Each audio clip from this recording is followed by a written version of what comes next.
I'm wondering, for instance, there was a legendary problem with robotics earlier about movement, and it was kind of hard to sort of code that into graceful, smooth. I think that's pretty much solved now with what I saw with Spot.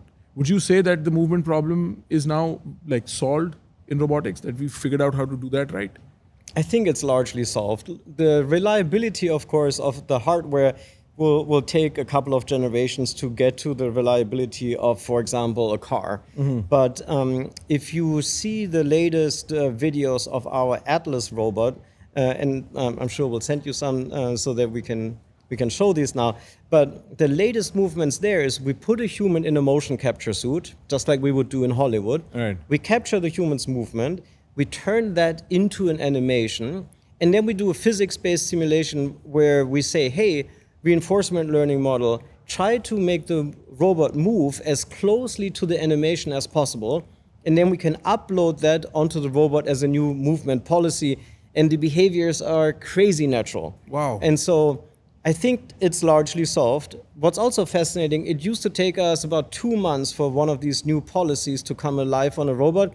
It now takes us 48 hours. Wow. The speed of innovation, because of the advances in computing power, AI, and reinforcement learning models, is so fast that, yes, I think that's largely solved. What are the problems that remain? And I think these would be the 3 large verticals. It would be perception, dexterity, and learning. I think, what are the problems that remain in perception? So I think we can put enough sensors on a robot that the robot sees more of the world than we do. So it's really more of the semantic scene understanding, like understanding what is in the scene. You saw Spot Inside has thermal imaging cameras, has acoustic sensors. So the robot already sees more of the world than we do. But the robot doesn't understand the world as well as you and I do yet. So I think it's more of the understanding than it is of the physical sensing of the world. Can I ask you how do you model the concept of understanding for a robot or for a machine? Like, what does understanding mean in that context? Well, understanding means not only understanding the world as obstacles. Hey, I shouldn't be bumping into this because there's something in the way. That's how the robotics world worked 4 years ago. But oh, this is a human. I should probably behave a little bit differently towards the human. On our Spot robot, as an example, when the robot encounters an innate object, like a forklift or a piece of machinery, the robot goes very closely to that piece of object in order to avoid it. But when the robot recognizes, oh, here's a human, you know what? I'm going to make a wider turn around that human so as to give the human a little bit more space. And so that's the difference between, seeing and understanding. Yes. So you would have to train it over a lot of data, camera data, visual data of humans walking around for it to have patterns of that. And then you would have to tell it that this is a human and this is how you behave around it. And then that would work. So like, my question here really is it trained on a lot of data to understand what to do? Or is there something else to it too?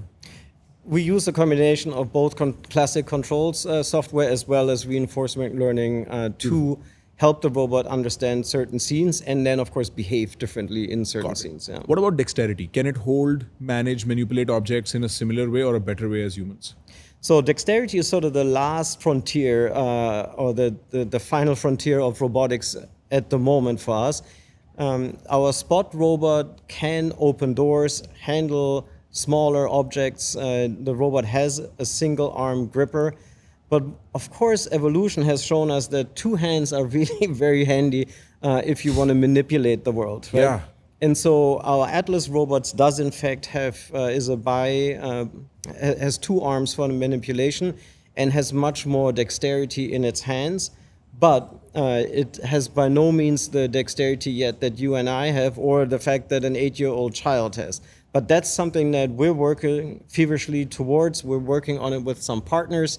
And so I think that over the next 3 years, we'll make dramatic breakthroughs there. And we're starting with bigger objects that are heavier because we think there we can provide more value. Yeah. If we can pick up smaller objects, humans can do that quite well as well. Right.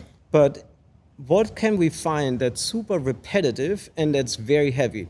And the thing that we've identified is for Hyundai, the South Korean car manufacturer, is an internal process that is called part sequencing or kitting, where incoming parts from logistics need to be taken out of one rack and placed into another rack that gets then pushed down to the manufacturing line.